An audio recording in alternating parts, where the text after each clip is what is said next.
டெல்லி சிட்டில மாயா தன்னோட தம்பி மோகனோட சேர்ந்து மோமோஸ் வித்துக்கிட்டு இருந்தா. அவங்களோட அப்பா அம்மாவை விட்டுட்டு அவங்க 2 பேரும் டெல்லியில பணம் சம்பாதிக்கிறதுக்கு வந்தாங்க. டெல்லியில அவங்களுக்கு மோமோஸ் பிசினஸ் நல்லா போகுங்கிறத அவங்க தெரிஞ்சுக்கிட்டாங்க. அக்கா, வெறும் 1 வாரம் தான் ஆச்சு, ஆனா நம்மளுக்கு நல்ல வருமானம் தானக்கா. எனக்கு ரொம்ப சந்தோஷமா இருக்கு. உன்னோட வேலை இந்த மாதிரி நல்லபடியா போயிட்டு இருந்துச்சுன்னா நாம கூடிய சீக்கிரத்துல அம்மா அப்பாவையும் டெல்லிக்கு கூட்டிட்டு வந்துடலாம். மாயாவும் மோகனும் ரொம்ப கஷ்டப்பட்டு அவங்க வேலையை செஞ்சாங்க. கொஞ்சம் கொஞ்சமா அவங்க கடைக்கு முன்னாடி ஜனங்கள் லைன்ல அதிகமாயிக்கிட்டே போனாங்க. அவங்களோட கடைக்கு முன்னாடியே காலா அப்புறம் மோண்டோட கடையும் இருந்துச்சு. மோண்டோ அண்ணன், அவங்க 2 பேரையும் பாத்தியா? அவங்க 2 பேரும் இங்கே இருந்தாங்கன்னா நம்ம கடையை மூட வேண்டிய நிலைமை ஏற்படும். நான் இந்த இடத்துல 5 வருஷமா கடையை வச்சிருக்கேன். இந்த இடத்துல இருந்து அசையவே மாட்டேன். ஒருவேளை தேவைப்பட்டா இவங்களை இங்கேருந்து துரத்தி விட்டுருவேன். சரி காலா, நானும் உனக்கு துணையா நிக்கிறேன். இவங்களை இந்த இடத்த விட்டு துரத்தி தான் ஆகணும். சில மாசங்களுக்கு அப்புறம் மாயா மோகனோட அப்பா அம்மா டெல்லிக்கு வந்துட்டாங்க. அம்மா அப்பா, உங்க 2 பேரையும் பார்த்தா எனக்கு ரொம்ப சந்தோஷமா இருக்கு. கண்ணா, எங்களுக்கும் உங்க 2 பேரை பார்த்ததுல ரொம்ப சந்தோஷமா இருக்குப்பா. ஒரு நாள் காலாவும் மோண்டுவும் கஞ்சாட காட்டி மோமோஸ் கடைய பார்த்து பேசிக்கிட்டு இருந்தாங்க. மாண்டோ, இதுக்கப்புறம் ஏதாவது நம்ம செஞ்சுதான் ஆகணும். நீங்க பாருங்க, இது சாப்பிடுற விஷயம். ஒருவேளை அவங்களுடைய கஸ்டமருக்கு அவங்க சமைக்கிற பலகாரம் மேல வெறுப்பு வந்துடுச்சுன்னா இவங்களோட பிசினஸ் கவுந்து போயிடும்னு புரிஞ்சுக்கோ. இவங்க மோமோஸ் செய்யற பாத்திரத்துல நாம ரேட் பாய்சனை கலந்து வச்சிருவோம். ஒருவேளை ரேட் பாய்சனை சாப்பிட்டு யாராவது செத்து போயிட்டாங்கன்னா? யாரும் சாக மாட்டாங்க, எனக்கு தெரியும். கொஞ்சமா மிக்ஸ் பண்ணிடுவோம். யாராவது உடல்நல சரியா இல்லைன்னா அப்புறம் எல்லா கஸ்டமர்ஸும் ஓடி போயிடுவாங்க. வா, என்னமா பிளான் யோசிச்சு வச்சிருக்கிற காலான, உண்மையா நீ பெரிய ஆள்னா. மோகன், இன்னைக்கு கொஞ்சம் மோமோஸ் மிச்சம் ஆயிடுச்சு. இதை நம்ம வீட்டுக்கு எடுத்துட்டு போவோம். இன்னைக்கு ராத்திரி இதையே சாப்பிட்டு போவோம். சரிக்கா, நானும் ரொம்ப டயர்ட் ஆயிட்டேன். அப்புறம் அம்மாவும் அப்பாவும் நம்ம மோமோஸை டேஸ்ட் பண்ணுவாங்கல்ல. மாயாவும் மோகனும் மோமோஸ் எடுத்துட்டு வீட்டுக்கு போனாங்க. ரேட் பாய்சன் கலந்த எல்லா மோமோஸையும் மாயா, மோகன் அப்புறம் அவங்களோட அப்பா அம்மாவும் சாப்பிட்டுட்டாங்க. மறுநாள் காலையில அவங்க அப்பா அம்மாவோட உடல் நிலைமை ரொம்ப மோசமாயிடுச்சு. உடம்பு சரியில்லாத காரணத்தினால அவங்கள ஹாஸ்பிட்டலைஸ் பண்ண வேண்டிய நிலைமை ஆயிடுச்சு. இவங்களுக்கு ஃபுட் பாய்சன் ஆயிருக்கு. இவங்க வயசானவங்கிறதுனால இவங்களுடைய உடல்நிலை ரொம்ப மோசமா போயிட்டே இருக்கு. டாக்டர், அப்பாவும் அம்மாவும் குணமாயிடுவாங்கல்ல? என்னால எதுவும் செய்ய முடியாது. இவங்க குணமாகணும்னு அந்த கடவுள்கிட்ட வேண்டிக்கங்க. அக்கா, நம்ம கிட்ட இருக்கிற பணத்தை வச்சு அப்பாவுக்கும் அம்மாவுக்கும் வைத்தியம் பார்க்க முடியுமா அக்கா? தெரியல மோகன், ஆனா அப்பாவும் அம்மாவும் சீக்கிரமா குணமாகறதுக்கு நம்ம முயற்சி பண்ணுவோம். நீங்க இவங்க கூடவே இருங்க, நான் கடையை பார்க்க போறேன். சில மாசங்களுக்கு அப்புறம் மாயா அப்புறம் மோகனோட அப்பா அம்மா குணமாயி வீட்டுக்கு வந்துட்டாங்க. ஆனா மாயா மோகன் கிட்ட இருந்த எல்லா பணமும் அவங்க அப்பா அம்மா வைத்தியத்துக்கே செலவாயிடுச்சு. மாயா மோகன் அவங்களோட பெரிய வீட்டை விட்டுட்டு ஒரு சின்ன வீட்டுக்கு போக வேண்டிய நிலைமை ஏற்பட்டுச்சு. அவங்களோட கடையை விட்டுட்டு வண்டி கடை வைக்க வேண்டியதாயிடுச்சு. 4 பாத்திரத்துல செய்ய வேண்டிய மோமோஸ்க்கு பதிலா ஒரு பாத்திரம் மோமோஸை தான் விற்க முடிஞ்சது. மோண்டோன்னு இவங்களோட தைரியத்தை பாத்தியா? எல்லாத்தையும் இழந்ததுக்கு அப்புறம் கூட இங்கேயே வண்டி கடையை போட்டு மோமோஸ் விற்கிறதுக்கு வந்திருக்கிறாங்க பாருங்க. இன்னும் கொஞ்ச காலம் தான். இவங்களுடைய நிலைமையை பார்க்கும்போது இன்னும் கொஞ்ச நாள் தாக்கு பிடிக்க மாட்டாங்க போல இருக்குது. அதே சமயம் அவங்க வண்டி கடைக்கு சில கஸ்டமர்ஸ் வந்தாங்க. அக்கா, இங்க நேத்து தான் உங்களுடைய மோமோஸை நான் சாப்பிட்டேன். மோமோஸை சாப்பிட்ட உடனே என்னுடைய வயிற்று வலி சரியா போயிடுச்சு. இன்னைக்கு 2 பிளேட் சாப்பிட போறேன். கண்டிப்பா சாப்பிடுங்க சார், நான் இப்பவே கொடுக்கறேன். அம்மா, நேத்து உன்னுடைய மோமோஸை சாப்பிட்டு என்னுடைய முட்டி வலி சரியா போயிடுச்சுமா கண்ணா. இன்னைக்கு கூட எனக்கு ஒரு பிளேட்டு கொடுமா. மோகன், நீங்க கொடுத்த அந்த மோமோஸ் சாப்பிட்டதுக்கு அப்புறம் 1 வருஷமா இருந்த கால்வலி மாயமா போயிடுச்சு தெரியுமா? அப்புறம் என்னுடைய மனைவிக்கும் கொஞ்சம் உடல்நல சரியில்லாம இருந்தது, அதுவும் சரியா போயிடுச்சு தெரியுமா? அப்படி என்னதான்ப்பா மாய மந்திரங்கள் இருக்குது உன்னுடைய மோமோஸ்ல? அதனால எல்லா வியாதியும் சரியாயிடுது. இன்னைக்கு 10 பிளேட் பேக் பண்ணிடு. மொத்த குடும்பத்துக்கும் கொடுக்க போறேன். மோண்டானே, என்னுடைய கடையை மூடிட்டு மறுபடியும் ஊரை பார்க்கறதுக்கு போக வேண்டிய நிலைமை ஏற்பட்டுடுச்சுன்னா எல்லா கஸ்டமர்ஸும் மோமோஸை மட்டுமே சாப்பிட்றாங்க. அவங்களுக்கு உடம்பு சரியில்லாம போகணும்னு நாம முயற்சி பண்ணோம். ஆனா இங்க எல்லாமே உல்டாவா நடக்குது. இவங்களோட மோமோஸை சாப்பிட்டு எல்லாருக்கும் உடம்பு நல்லா இருக்குது. மாயா மோகனோட பெருமை அந்த வானத்தையே எட்டுச்சு. இப்ப அவங்களுக்கு உதவி ஆட்கள் தேவைப்பட்டுச்சு. அப்புறம் காலாவும் மோண்டுவும் கைய கூப்பிக்கிட்டு அவங்க கிட்ட வந்தாங்க. அவங்க 2 பேரும் எல்லா உண்மைகளையும் சொல்லிட்டாங்க. அதை கேட்ட உடனே மாயாவுக்கும் ரொம்ப கோவம் வந்துச்சு. அப்புறம் அவங்களுக்கு வேலை கொடுக்க மாட்டேன்னு அவ சொல்லிட்டா. காலாவும் மோண்டுவும் அழுதுகிட்டே அவங்க கடையை மூடிட்டு அவங்க கிராமத்துக்கே திரும்பி போயிட்டாங்க. மாயாவும் மோகனும் அவங்களுடைய மாய மோமோஸ்னால ரொம்ப ஃபேமஸாவும் பணக்காரங்களாவும் ஆயிட்டாங்க. அஞ்சு அப்புறம் சாகரோட குடும்பம் டெல்லிக்கு பக்கத்துல இருக்கிற கோபால்புரங்கிற கிராமத்துல இருந்தாங்க. அவங்க அம்மா ஸ்கூல்ல ஆயா வேலை பார்த்துக்கிட்டு இருந்தாங்க. அப்புறம் அப்பா உடம்பு சரியில்லாத காரணத்தினால வீட்லயே இருந்தாரு. அஞ்சு ரிமோட்டை கொடு. நான் ஃபைட்டை பார்த்துட்டு இருந்தேன், நீ நடுவுல எங்க வந்த? அப்பா இங்க கொஞ்சம் பாருங்களேன், நான் தண்ணி குடிக்க போனேன், இவ ரிமோட்டை எடுத்துக்கிட்டா. அப்பா இவன் 2 மணி நேரமா ஃபைட் பார்த்துட்டு இருக்கான். நான் ரிமோட் கொடுக்க மாட்டேன். உன்னோட அந்த மோசமான டிவி சீரியல் டெய்லி தான் வருது.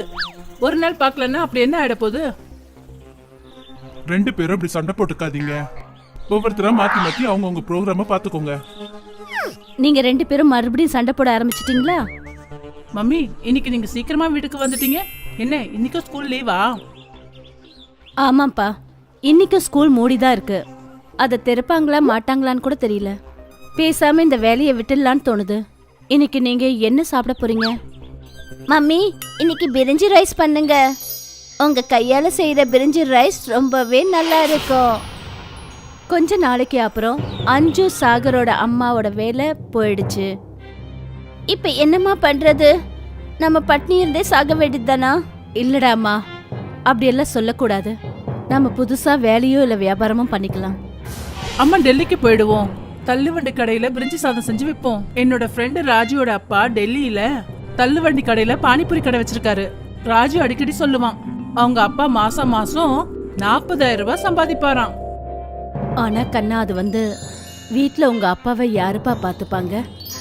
மம்மி நீங்க சாகரை கூட்டிக்கிட்டு டெல்லிக்கு போங்க. நான் இங்க வீட்ல அப்பாவை பாத்துக்கிறேன்.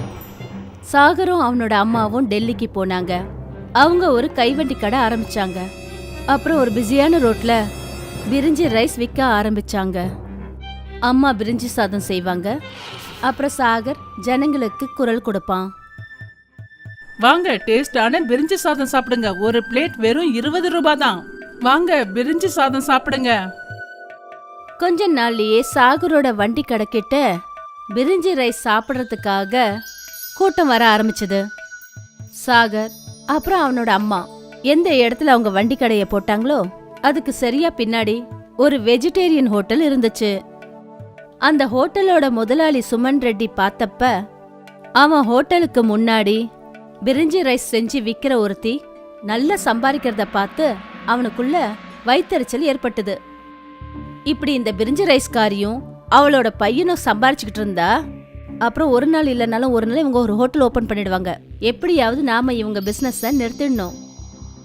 ஒரு நாள் காலையில சுமன் அவனுக்கு ரொம்ப பரிச்சயமான ஒரு போலீஸ் அதிகாரிய சாகரோட வண்டி கடைக்கு கூட்டிட்டு போனான்.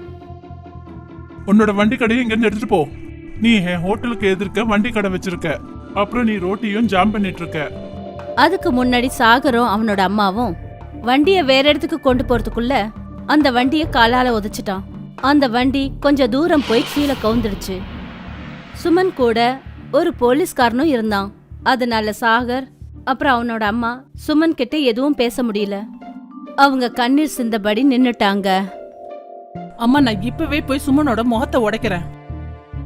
வேண்டாப்பா, இது சிட்டி, நம்மளோட கிராமம் கிடையாது.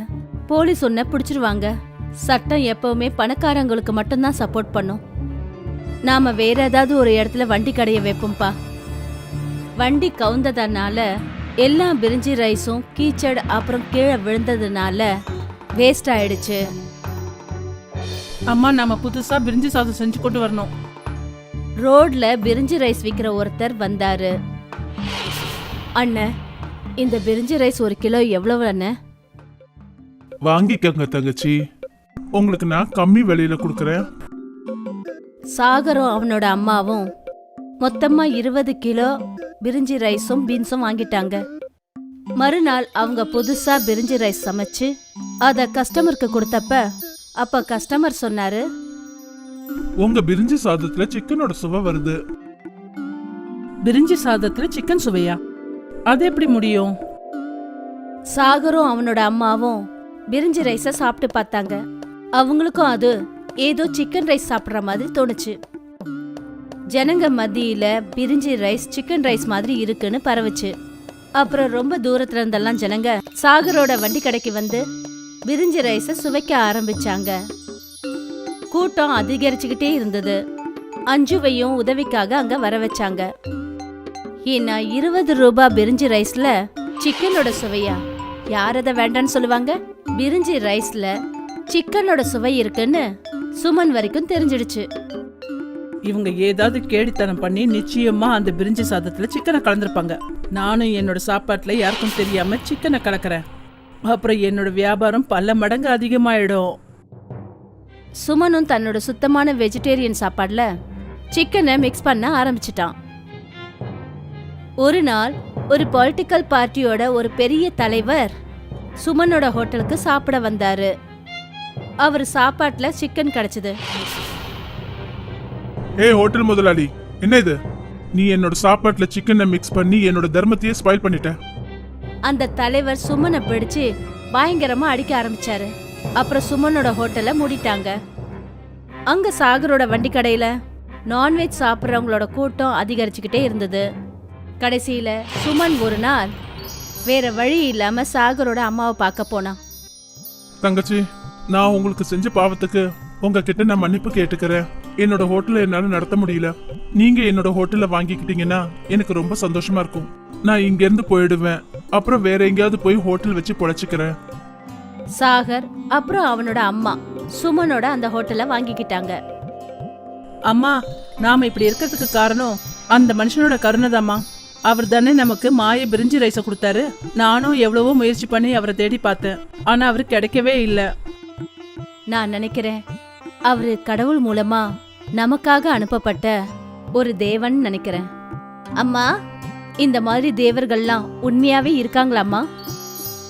தெரியலடா அம்மா, ஆனா அனுபவத்து மூலமா தெரிஞ்சுக்கிட்டேன். ஆமா, இருக்காங்க. ஓங்கிலா அருணாச்சல் பிரதேசத்தோட ஒரு கிராமத்துல இருந்தா. அது சைனாவுக்கு ரொம்ப பக்கத்துல இருந்தது. ஓங்கிலாவோட குடும்பத்துல அவளோட வயசான அம்மா 3 சின்ன குழந்தைங்க இருந்தாங்க. ஓங்கிலாவோட குடும்ப செலவு விவசாயம் செஞ்சுதான் பண்ணாங்க. ஓங்கிலாவோட கிராமம் சைனாவுக்கு பக்கத்துல இருந்ததுனால ஓங்கிலா மோமோஸ், சாமின், veg Hakka noodles, manchow soup இந்த மாதிரி சைனீஸ் உணவுகள் அவளுக்கு ரொம்ப நல்லாவே செய்ய தெரியும். ஓங்கிலாவோட அம்மா வயல்ல வேலை செய்வாங்க. அப்புறம் ஓங்கிலா வீட்ல இருந்தபடியே சமைப்பா. என்னாச்சுமா, நீங்க இன்னைக்கு ரொம்ப லேட்டா வரீங்க?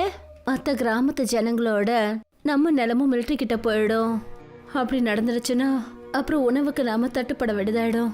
அப்படி நம்ம நிலம் போயிடுச்சுன்னா அதுக்கான நஷ்டஈடு அவங்க கொடுப்பாங்கல்ல. நமக்குன்னு சொந்தமா ஒன்று இருந்துச்சுன்னா அதோட விஷயமே தனி. ஆனா பணம் கையில வந்ததுமே அது எப்படியும் செலவாயிடும். நீங்க கவலைப்படாதீங்கம்மா, இன்கம்க்கு வேற ஏதாவது ஒரு ஏற்பாடு நிச்சயம் பண்ணிப்போம். நான் இன்னைக்கு மோமோஸ் செஞ்சிருக்கேன், நீங்க சாப்பிடுங்க. அக்கா, நீங்க மோமோஸ் ரொம்ப சூப்பரா பண்றீங்க. இது ரொம்ப டேஸ்டியா இருக்கு. சோட்டு, நிறைய மோமோஸ் சாப்பிட்ற போல இருக்கு. சரி, கணக்கு பண்ணியா எத்தனை சாப்பிட்ட? 10ல் 0 போயிடுச்சு. 0. ஓம்கிலா, இவனுக்கு படிப்பு சொல்லி கொடுக்க மாட்டியா? இதே நிலைமை நீடிச்சதுன்னா அப்புறம் இவனால பாஸ் பண்ண முடியாது. அம்மா, இவனுக்கு ஒரு நல்ல டியூஷன் தேவைப்படுதுமா. நான் சொல்லி கொடுத்தா இவன் படிக்க மாட்டேங்கிறான். மறுநாள் சாயந்தரம் அவங்க அம்மா வீட்டுக்கு வந்து சொன்னாங்க, ஓம்கிலா, நம்மளோட நிலம் போயிடுச்சுமா. 2 லட்சம் ரூபாய் கிடைச்சது. கிராமத்துல இந்த பணத்தை வச்சு ஏதாவது ஒரு வேலை ஆரம்பிக்கலாமா? கிராமத்துல எந்த ஒரு வேலையும் இல்ல. நான் நகரத்துக்கு போறேன். ஏதாவது வேலையோ தொழிலோ செட் ஆயிடுச்சுன்னா நான் உங்களுக்கு அங்கிருந்து பணம் அனுப்புறேன். ஆனா நீ எந்த நகரத்துக்கு போவ? நான் டெல்லிக்கு போறேன். நீ விசாகப்பட்டினம் போ. அங்க நம்ம கிராமத்தை சேர்ந்த நாரியன் வேலை பாக்குறான். வெளியூர்ல நமக்கு தெரிஞ்சவங்க மூலமா நமக்கு நிச்சயம் ஏதாவது ஒரு உதவி கிடைக்கும். ஓம்கிலா ஆந்திர பிரதேஷ்ல கடற்கரைக்கிட்ட அமைஞ்ச ஒரு நகரம் விசாகப்பட்டினத்துக்கு போயிட்டா. அப்புறம் தான் கிராமத்தை சேர்ந்த ஒரு பையன் நாரியனை போய் பார்த்தா. நான் இங்க வேலை தேடி வந்திருக்கேன். இங்க எனக்கு ஏதாவது ஒரு வேலை வாங்கி கொடு. உனக்கு என்ன செய்ய தெரியும்? நான் சைனீஸ் ஃபுட்டெல்லாம் நல்லா சமைப்பேன். நான் வேலை செஞ்சுக்கிட்டு இருக்கிற ரெஸ்டாரண்ட்டில் மோமோஸ் செய்யறதுக்கு ஒருத்தர் தேவைப்படுறாங்க. நான் போய் என் முதலாளிகிட்ட பேசி பார்க்குறேன். நாரின் ரெஸ்டாரண்ட்டோட ஓனர்கிட்ட பேசினான். அப்புறம் ஓங்கிலாவுக்கு மோமோஸ் செய்கிற வேலை கிடைச்சிடுச்சு. அந்த ரெஸ்டாரண்ட் கடற்கரை கிட்ட இருந்தது. ஜனங்க அந்த பீச்சுக்கு வருவாங்க. மற்றபடி சாப்பாடு எல்லாம் அங்கே நடக்கும். ஓம்கிலா கையால் செய்கிற டேஸ்டியான மோமோஸ் ஜனங்களுக்கு ரொம்பவே பிடிச்சு போச்சு. விஷ்ணுவோட ரெஸ்டாரண்ட் வருமானம் நல்லா அதிகமாக வந்தது. ஆனால் வியாபாரம் அதிகமாக வர்றதுனால விஷ்ணு அங்கே வேலை செய்கிற ஒர்க்கர்ஸோட சேலரியை அதிகமாக்கலை. அவர் ஓம்கிலாவுக்கு வெறும் 10,000 ரூபாய் தான் கொடுப்பாரு. ஓம்கிலாவுக்கு அதில் சேமிக்கிறது அப்புறம் வீட்டுக்கு பணம் அனுப்புறதுக்கு ரொம்ப கஷ்டமாக இருந்தது. நான் இங்கே வந்து 6 மாதம் ஆக போகுது. நான் ரொம்ப சிரமப்பட்டு வீட்டுக்கு 8 இல்லை 10,000 ரூபாவை தான் அனுப்ப முடியுது. பாவம் அம்மா செலவுக்கு ரொம்ப தடுமாறிட்டு இருக்காங்க. மறுநாள் ஓம்கிலா ரெஸ்டாரண்ட் ஓனர்கிட்ட போய் பேசினா. அங்கிள், என்னோட சேலரியை 15,000 ரூபாவா கொடுங்களேன். என்னால் வீட்டுக்கு பணம் அனுப்ப முடியல. அதுக்கு நான் என்ன பண்ணுறது? நான் உன்னோட குடும்பத்தை காப்பாற்றுறதுக்காக தான் ரெஸ்டாரண்ட் வச்சுருக்கேனா? உனக்கு வேலை கொடுத்துருக்கான்ல, அதுவே நான் உன் மேலே காட்டுற பெரிய கருணை தான். சேலரிலாம் அதிகமாகாது. போய் வேலையை பாரு. அப்போ ஓம்கிலா கிட்ட வேற எந்த ஒரு வழியும் கிடையாது. அதனால அவர் ரெஸ்டாரண்ட்ல வேலை பார்க்கறதுல கவனமா இருந்தா. அந்த ரெஸ்டாரண்ட் கிட்ட அடிக்கடி ஒரு நாய் வரும். ஓம்கிலா அதுக்கு மோத்தின்னு பேரு வச்சா. மோத்தி அங்க வரும்போதெல்லாம் ஓம்கிலா அதுக்கு சாப்பிட 2 மோமோஸ் கொடுப்பா. ஒரு நாள் ரெஸ்டாரண்டோட ஓனரு ஓம்கிலா நாய்க்கு மோமோஸ் கொடுக்கறத பார்த்துட்டாரு. மோமோஸ் பண்ணுறதுக்கான பொருளை எல்லாம் உன்னோட அப்பாவோட காசை வச்சும் வாங்கலல்ல, நீ நாய்ங்களுக்கு போய் மோமோஸை கொடுத்துட்டு இருக்க. இந்த 2 மோமோஸை நாய் சாப்பிட்றதுனால உங்களுக்கு அப்படி என்ன குறைஞ்சு போயிடுச்சு? ஒரு சின்ன விஷயத்துக்கு ஏன் எங்க அப்பா அம்மாவெல்லாம் இழுக்கிறீங்க நீங்க? இந்த மோமோஸுக்கான பணத்தை உன் சேலரியிலேருந்து கட் பண்ணிடுவேன். அந்த மாசம் விஷ்ணு வெறும் 8,000 ரூபாய் தான் ஓம்கிலாவுக்கு கொடுத்தாரு. அந்த ரெஸ்டாரண்ட் முதலாளியோட கொடூரமான செயலால ஓம்கிலா ஒரு முடிவெடுத்தா. ஓம்கிலா நாரியன் கிட்ட சொன்னா, நான் இங்கே என்னோட வேலையை விடுறேன். நான் இப்போ எனக்குன்னு சொந்தமா ஒரு பிசினஸ் ஆரம்பிக்க போறேன். ஆனா அதுக்காக நீ நிறைய பொருட்களை வாங்க வேண்டியதெல்லாம் இருக்குமே. அப்புறம் உனக்கு ஒரு கவுண்டரும் தேவைப்படும். அதில் வச்சு தான் நீ மோமோஸை விற்க முடியும். அதுக்கு இன்வெஸ்ட் பண்றதுக்கு உங்ககிட்ட பணம் இருக்குதா? நான் கொஞ்சம் பணம் வச்சிருக்கேன், கொஞ்சம் நீ கொடு. ஓம்கிலா கடல் கரை கிட்ட ஒரு கவுண்டர்ல மோமோஸ் விற்கிறதுக்கு ஆரம்பிச்சா. இப்போ விஷ்ணுவோட ரெஸ்டாரண்ட்டுக்கு அதிகமா மோமோஸ் சாப்பிட யாரும் வரதில்ல. பீச்சுக்கு சுத்த வரவங்க அதிகப்படியான நாட்கள் ஓம்கிலா கிட்ட மோமோஸ் சாப்பிடுவாங்க. ஓம்கிலா இப்போ மாசம் கிட்டத்தட்ட 20,000 ரூபாய் சம்பாதிக்க ஆரம்பிச்சா. விஷ்ணுக்கு ஓம்கிலாவோட கவுண்டர்ல கூட்டம் அதிகமா இருக்கிறத பார்த்து கவலையாயிடுச்சு. இவ்வளோ நாள் என்னோட ரெஸ்டாரண்ட்ல மட்டும்தான் சைனீஸ் ஃபுட்டெல்லாம் வித்துட்டு இருந்துச்சு. ஆனா இந்த பொண்ணு வந்து என்னோட அதிகாரத்தையே முடிச்சு வச்சுட்டாலே. இவ என்னைக்கு வேணா என்ன மாதிரியே ரெஸ்டாரண்ட்டும் ஓபன் பண்ணிடலாம். ஒரு சின்ன செடி பெரிய மரமாகறதுக்குள்ள அதை வெட்டி அழிக்கிறது தான் நல்லது. விஷ்ணு ஒரு நாள் ஓம்கிலா கிட்ட போய் என்ன சொன்னாருன்னா, ஓம்கிலா, என்னோட புது ஒர்க்கர்ஸ் மோமோஸை நல்லாவே செய்ய மாட்டேங்கிறாங்க. நான் என்ன சொல்றேன்னா, நீ மறுபடியும் என் ரெஸ்டாரண்ட்டுக்கு வேலைக்கு வந்துடு. நான் உன்னோட சேலரியை 2,000 ரூபாய் அதிகமாக்கி தரேன். வேண்டாம் அங்கிள், இப்போ நான் 20,000 ரூபாய் சம்பாதிக்கிறேன். உங்க ரெஸ்டாரண்ட்ல வேலை செய்ய வேண்டிய அவசியம் எனக்கு இப்ப இல்ல. அப்படின்னா நீ உன்னோட கவுண்டரை என்னோட ரெஸ்டாரண்ட்ல இருந்து தூரமா கொண்டு போ. எதுக்காக பண்ணணும்? ஏன் இந்த பீச்சோட நிலம் உங்க அப்பாவுக்கு சொந்தமா? ஓம்கிலாவோட வாயில இருந்து குத்துற மாதிரி வார்த்தையை கேட்டதும் விஷ்ணுவுக்கு ரத்தம் கொதிக்க ஆரம்பிச்சது. நீங்க மோமோஸை தவிர இன்னும் வேற என்னென்னமோ சேல்ஸ் பண்றீங்க, அதுல ஃபோக்கஸ் பண்ணுங்க.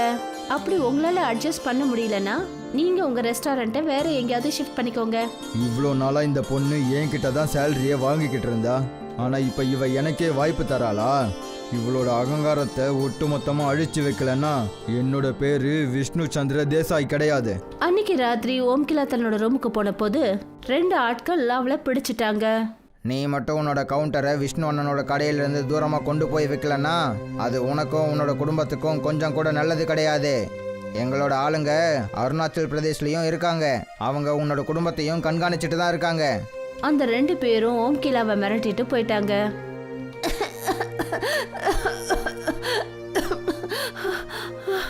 ஓம்கிலாவுக்கு ரொம்ப நேரத்துக்கு அப்புறம் தான் மூச்சு விட முடிஞ்சது. ஓம்கிலா போன்ல தன்னோட அம்மா கிட்ட பேசினா, நீ பயப்படாதம்மா, யாரும் நம்மள எதுவும் பண்ண முடியாது.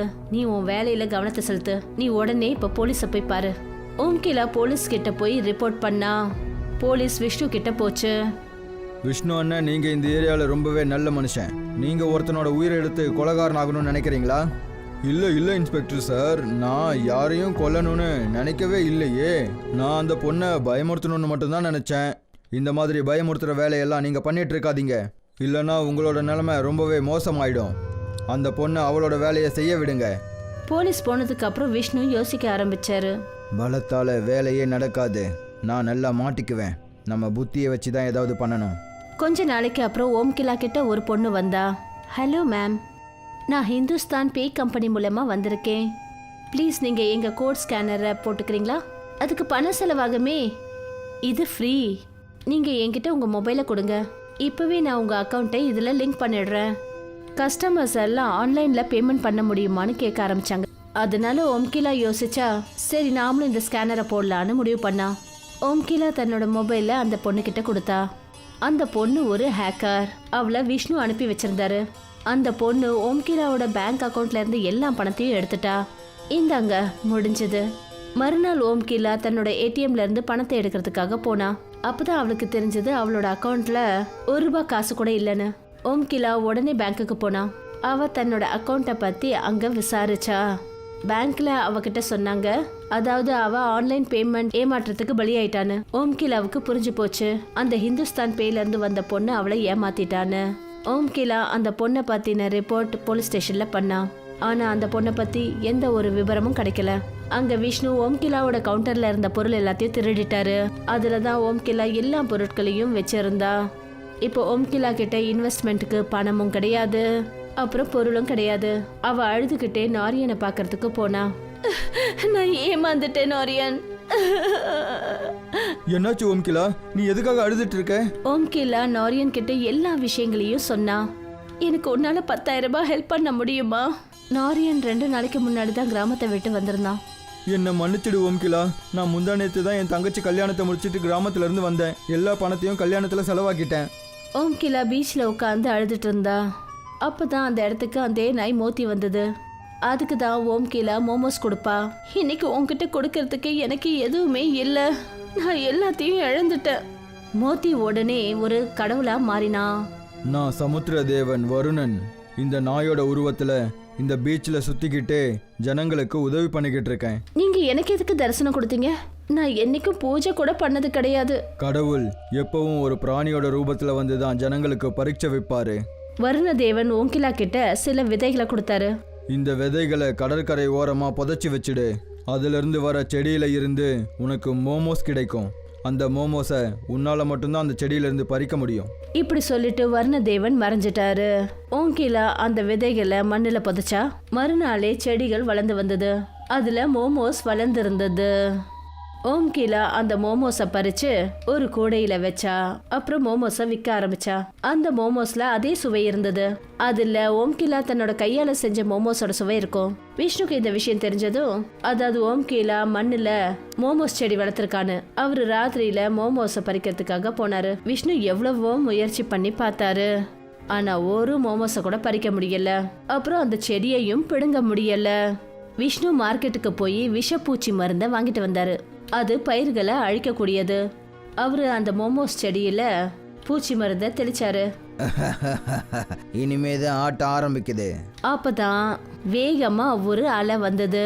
அது செடியில இருந்த பூச்சி மருந்து எல்லாத்தையும் சுத்தமாக்கிடுச்சு.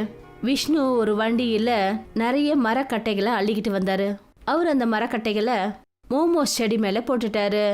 அப்புறம் அந்த மரத்துல அவரு பெட்ரோலை ஊத்தி நெருப்பு வச்சாரு. விஷ்ணு இப்ப எல்லா காரியமும் முடிஞ்சிரும்னு நினைச்சாரு. ஆனா அப்பதான் பீச்ல பயங்கரமா மழை பெய்ய ஆரம்பிச்சது. அப்புறம் நெருப்பு அணைஞ்சிடுச்சு. இந்த மழை இந்த நேரத்துல தான் வரணுமா? அப்பதான் நாரியன் அந்த இடத்துக்கு வந்தான். நீங்க எதுக்காக சார் இப்படி பண்ணிட்டு இருக்கீங்க? ஓம்கிலா என்கிட்ட சொல்லியிருந்தா இந்த மோமோஸ் ஒரு தெய்வம் அவளுக்கு கொடுத்த வரமா. யாராலையும் இதை எதுவுமே பண்ண முடியாது. நான் ஒரு நாத்திகன். எனக்கு இந்த தெய்வத்தை பத்தியும் வரத்தை பத்தியும் எந்த ஒரு நம்பிக்கையும் கிடையாது. நான் என்னோட வாழ்க்கையில எல்லாத்தையும் என்னோட கடின உழைப்பை வச்சு தான் சம்பாதிச்சேன். ஓம்கிலாவோட இந்த மோமோஸை நான் உன் கண்ணு முன்னாடியே அழிச்சு காட்டுறேன். நீயே அதை பாரு. அப்பதான் ஓம்கிலா அங்க வந்தா. விஷ்ணு அங்கர், என்னோட மோமோஸ் செடிக்கு எந்த பாதிப்பையும் உருவாக்காதீங்க.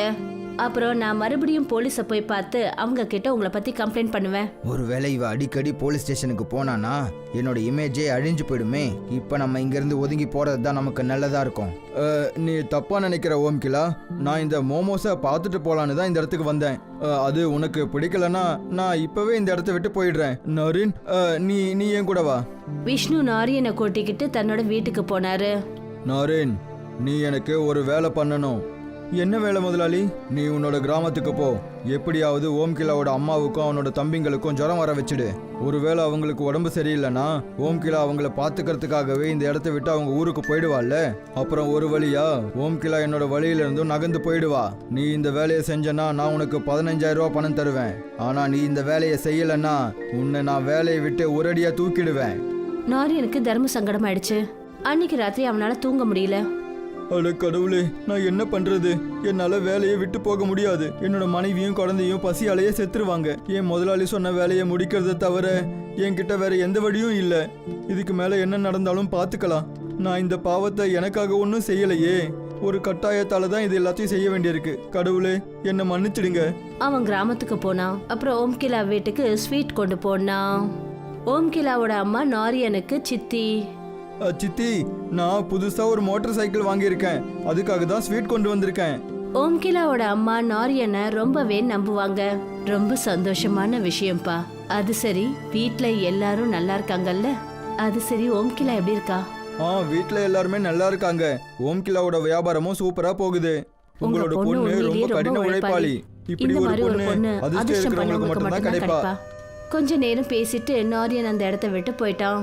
ஓம்கிலாவோட அம்மா அப்புறம் அவளோட தம்பிங்க எல்லாரும் ஸ்வீட் சாப்பிட்டாங்க. அவங்க 4 பேருக்கு உடம்பு சரியில்லாம ஆயிடுச்சு. அவங்களோட உடல்நல ரொம்பவே மோசமாயிடுச்சு. ஓம்கிலா தன்னோட குடும்பத்தை பாத்துக்கிறதுக்காக திரும்பி வீட்டுக்கு வர வேண்டியதாயிடுச்சு. இனிமே எனக்கு எந்த பயமும் இல்லை. இந்த செடிகளை புடுங்க தானே முடியாது, ஆனா இதை என்னால அழிக்க முடியும்ல. விஷ்ணு ஒரு ரோலரை எடுத்துட்டு வந்தாரு. அவர் அந்த செடி மேல ரோலரை ஏத்தினாரு. ஆனா அப்ப கூட அந்த செடிங்களுக்கு எந்த ஒரு பாதிப்பும் ஏற்படல. ரோலர் மேலே ஏத்திட்ட உடனே செடிங்க மறுபடியும் அதே மாதிரி நின்னுச்சு. விஷ்ணு கோவத்துல பைத்தியம் ஆயிட்டாரு. அவருக்கு முன்னாடி அதே நாய் மோதி நின்றுட்டு இருந்தது. விஷ்ணு தன்னோட கோவத்தை அந்த நாய் மேல காட்ட நினைச்சாரு. இன்னைக்கு நான் இந்த நாயை சும்மாவே விட மாட்டேன். விஷ்ணு ரோலரை அந்த நாய் மேல ஏத்துறதுக்கு தான் இருந்தாரு. அப்பதான் நாய் வருண தேவனா மாறிடுச்சு.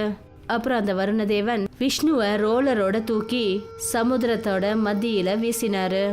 காப்பாத்துங்க, காப்பாத்துங்க, எனக்கு நீச்சல் அடிக்க வராது, என்னை காப்பாத்துங்க. வருணதேவன் அவர்கிட்ட போய் சொன்னாரு, நான் உன்னை காப்பாத்துறேன். ஆனா நீ முதல்ல எனக்கு வாக்கு கொடு. ஓம்கிலாவோட வேலையில நீ எந்த ஒரு தொந்தரவும் பண்ணக்கூடாது. நான் வாக்கு கொடுக்கறேன். ஓம்கிலாவோட வியாபாரத்துல என்னால எந்த ஒரு தொந்தரவும் வராது. அவளோட பணத்தை திரும்பவும் கொடுத்துடுறேன். அவளோட கவுண்டரையும் கொடுத்துடுறேன். அப்போதான் வருணதேவன் விஷ்ணுவை தூக்கி கடற்கரை கிட்ட வீசினாரு.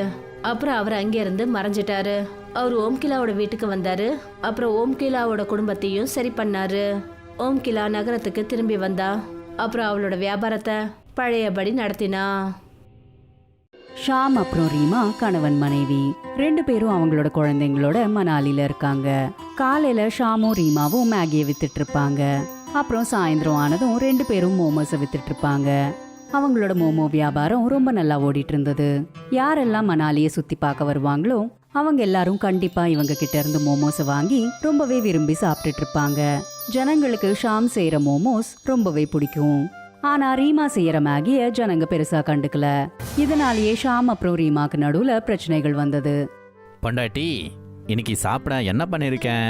உன் கையில அந்த மேகிய சாப்பிட்டாலே அவ்வளோ ருசியா இருக்கும். சரியாதான் சொல்லிருக்கீங்க. என்ன இன்னும் கிண்டல் பண்ணுங்க. நான் அதுக்கு தான் லாயக்கு. வெளி ஆட்களுக்கு என்னோட மேகி பிடிக்க மாட்டேங்குது. இப்போ நீங்களும் ஆரம்பிச்சிட்டீங்க. ரீமா கோவமா கிச்சனுக்குள்ள போயிட்டா. ஒரு நாள் ஷாமோட கடைக்கு ஒரு ஆள் வந்து ஷாம் கிட்ட இப்படி சொன்னான், சார், உங்க மோமோஸ் ரொம்ப டேஸ்டா இருக்கு. இந்த மாதிரி மோமோஸ் மணாலில மட்டும் இல்ல, இந்த உலகத்திலேயே கிடைக்கவே கிடைக்காது. எனக்கு உங்க கைக்கு முத்தம் கொடுக்கணும் போல இருக்கு. இந்த மாதிரி பாராட்டி ரொம்ப நாட்கள் ஆச்சுப்பா. ஆனா இந்த மாதிரி பாராட்ட கேட்டு கேட்டு எனக்கு போர் அடிச்சிருச்சு. ஏதாச்சும் புதுசா இருந்தா நீங்க சொல்லுங்க. உங்களுக்கு நல்லதாகட்டும். உங்க இந்த டேலண்ட்டை யாருமே திருடாம இருக்கட்டும். ஆமா, டேலண்ட் தான், அதுக்கு தான் திமிரேன். அந்த ஆள் இப்படி சொல்லிட்டு அங்க இருந்து கிளம்பிட்டான். ஷாமோட இந்த வெற்றியை பார்த்து இன்னும் நிறைய பேரு அதே இடத்துல மோமோஸ் வியாபாரத்தை ஆரம்பிச்சிட்டாங்க. நம்ம வியாபாரத்து மேல யாரதோ கண்ணு பட்டுருச்சுன்னு நினைக்கிறேன். நான் உங்ககிட்ட படிச்சு சொன்னேன், ரொம்பவே பீத்திக்காதீங்கன்னு. கேட்டாதானே நம்மள பார்த்து இன்னும் நிறைய பேரு மோமோஸ் வியாபாரத்தை ஆரம்பிச்சிட்டாங்க. நீ அதை பத்தியெல்லாம் கவலைப்படாத. ஜனங்க வியாபாரத்தை பார்க்க மாட்டாங்க, நாம எப்படி அவங்க கிட்ட நடந்துக்கிறோம் அதான் பார்ப்பாங்க. அவங்க நம்மளை விட நல்லா விவகரிச்சு நல்லா வியாபாரத்தை செய்வாங்க. அப்புறம் நம்மளால எதுவும் செய்ய முடியாது. ஏதாச்சும் ஒரு வழி கண்டிப்பா அதுக்குன்னு இருக்கும், இல்லனா நீ சொல்றது உண்மையாயிரும். ஷாம் ரீமா சொன்னதை பெருசா கண்டுக்கவே இல்லை. அப்புறம் கொஞ்ச நாள்லயே அவங்களோட வியாபாரம் மொத்தம் டவுன் ஆயிடுச்சு. இதனால ஷாம் கவலைப்பட்டுட்டு இருந்தான். ஷாம் ஒரு நாள் மார்க்கெட்ல இருந்து வியாபாரத்துக்கு தேவையான பொருட்களை வாங்கிட்டு வரும்போது அவனுக்கு ஆக்சிடென்ட் ஆயிடுச்சு. இதனால அவனுக்கு அடிபட்டு இருந்தது. அடி பலமா பட்டு இருந்ததால ஷாம் 3 மாசம் வரையும் கம்ப்ளீட் பெட் ரெஸ்ட்ல இருக்கணும்ட்டு டாக்டர் சொன்னாரு. இனிமே உங்களை நல்லபடியா பார்த்துக்கணும். அவங்க கிட்ட சொல்லுங்க, முத மாதிரி வேலை பார்க்க வேண்டாம், ஓய்வெடுக்கட்டும். ஷாம் வேலையே செய்ய முடியாததால ரொம்பவே சோகமா இருந்தான். அவன் வீட்டோட கஷ்டமான நிலைமைய பார்த்து ரீமா கிட்ட இப்படி சொன்னான். நம்ம வாழ்க்கையில இப்படியெல்லாம் நடக்குமா? என்னால உனக்கு உதவி பண்ண முடியலையே. நீ தனியா எல்லாத்தையும் எப்படி பார்த்துப்ப? நான் என்னோட குடும்பத்துக்கு உதவி பண்ண முடியலன்னு நினைக்கும் போது ரொம்ப எனக்கு கஷ்டமா இருக்கு. நீங்க வீட்டை பத்தி கவலைப்படாதீங்க. நம்மளோட குழந்தைங்கள என்னோட பிறந்த வீட்டுக்கு அனுப்பிட்டேன். கொஞ்ச நாள் உங்களை கவனிச்சுக்கிட்டே இந்த வீட்டையும் பாத்துக்கிறேன். ஒருவேளை நானும் உனக்கு உதவி பண்ற மாதிரி இருந்தா? ரீமா தன்னோட வியாபாரத்தை திரும்ப ஆரம்பிச்சுட்டா. ஷாமோட உதவி இல்லாததால அவளால மேகியை மட்டும்தான் செஞ்சு விற்க முடிஞ்சது. இப்படியே வியாபாரம் ஓரளவுக்கு ஓடிட்டு இருந்தது. ஒரு நாள் காலையில ரீமா தன்னோட கடையை திறந்தாலோ இல்லையோ, அதே நேரத்துல அந்த இடத்துல ஒரு 7 வயசானவர் பிச்சை எடுத்துக்கிட்டே ரீமாவோட கடைக்கு வந்தான். அந்த 7 வயசானவர் ரீமாவை கடையில பார்த்து ஷாம்காக தேடிக்கிட்டு இருந்தாரு. மகளே, இங்க ரொம்ப ருசியா மோமோஸ் பண்ற ஒரு இளமையான பையன் இருந்தானே, அவன் எங்க போனா? அவன் எனக்கு மோமோஸ் கொடுத்து ரொம்ப நாட்கள் ஆயிருச்சுமா. அவரு என்னோட கணவர் தாங்க. அவருக்கு கொஞ்ச நாள் முன்னாடி ஆக்சிடென்ட் ஆச்சு. இதனால நாங்க இப்போ மேகியை மட்டும்தான் வித்துட்டு இருக்கோம். நான் உங்களுக்கு மேகி செஞ்சு கொடுக்குறேன், நீங்க இதை சாப்பிடுங்க. ரீமா அந்த 7 வயசானவருக்கு மேகியை கொடுத்தா. மேகியை சாப்பிட்டதும் அவர் இப்படி சொன்னாரு. அடேங்கப்பா, இந்த மாதிரி ருசியான மேகிய நான் சாப்பிட்டதே இல்ல. உங்க 2 பேரும் புருஷ பொண்டாட்டி கையில என்ன மாயம் இருக்கோ தெரியல. கடவுள் உங்களை எப்பவுமே நல்லா வச்சிருப்பாங்க. அந்த வயசானவர் சொன்னதை கேட்டு ரீமாக்கு ரொம்ப நல்லா இருந்தது. அப்புறம் மேகிக்கான காசு கேட்டா. நன்றிங்க. சரி, மேகிக்கான காசு கொடுங்க. காசா? என்ன காசு? நான் எப்பவுமே உன் புருஷனுக்கு காசு கொடுத்ததில்ல. நான் எப்போ இங்க வரும்போது கூட எனக்கு ஃப்ரீயாவே மோமோஸ் கொடுப்பா. காலங்காத்தாலே வந்து இந்த ஆளு என்னோட நாளே கெடுத்துட்டாரு. இனி என்னோட நாளே விளங்கின மாதிரி தான். அந்த 7 வயசானவர் அங்கிருந்து போயிட்டு இருக்கும்போது திடீர்னு நின்னு இப்படி சொன்னாரு. நான் உன் புருஷன் கையால மோமோஸ் சாப்பிட்டுட்டு அவனுக்கு ஒரு மந்திர தாயத்தை கொடுத்துக்கிட்டே இருப்பேன். அதனால தான் உன் கடையில நல்ல வியாபாரம் நடந்துகிட்டே இருக்கும். அத உனக்கும் கூட நான் கொடுக்கிறேன். அந்த வயசானவர் தன்னோட பையில இருந்து ஒரு தாயத்தை வெளியில எடுத்து இப்படி சொன்னாரு. இந்த தாயத்தை உன்னோட இந்த கடையில கட்டிவே, அதுக்கப்புறம் வியாபாரம் எப்படி நடக்குதுன்னு பாரு. என்ன தாயத்து? அவர் என்கிட்ட இத பத்தி என்னைக்கும் சொன்னதே இல்லையே. இந்தா, இப்போலிருந்து மேகி அப்புறம் மோமோஸ் ஒன்னா பண்ணி விற்க ஆரம்பி. நீ மேகிய ரொம்ப நல்லா பண்ற. உன் புருஷனோட உதவியால மேகி அப்புறம் மோமோஸ ஒன்னாக்கி அத நல்லபடியா வியாபாரம் பண்ணு. இப்படி சொல்லிட்டு அந்த வயசானவர் அங்கிருந்து கிளம்பி போயிட்டாரு. ரீமா வீட்டுக்கு போனதும் ஷாம் கிட்ட நடந்தது எல்லாத்தையும் சொன்னா. ஷாம் எல்லாத்தையும் கேட்டுக்கிட்டு இப்படி சொன்னான். ரொம்ப வருஷத்துக்கு முன்னாடி அந்த ஏழை சாமியாரு ஒரு தடவை நம்ம கடைக்கு வந்தாங்க. நான் அவங்களுக்கு மோமோஸ் ஃப்ரீயா கொடுத்தேன். அப்படி கொடுத்ததுக்கு அவங்க எனக்கு ஒரு தாயத்தை கொடுத்தாங்க. அதை நம்மளுடைய மோமோஸோட கடையில நான் போட்டேன். நல்லபடியா வியாபாரம் நடந்துச்சு. இது அதே மந்திர தாயத்து தான் போல.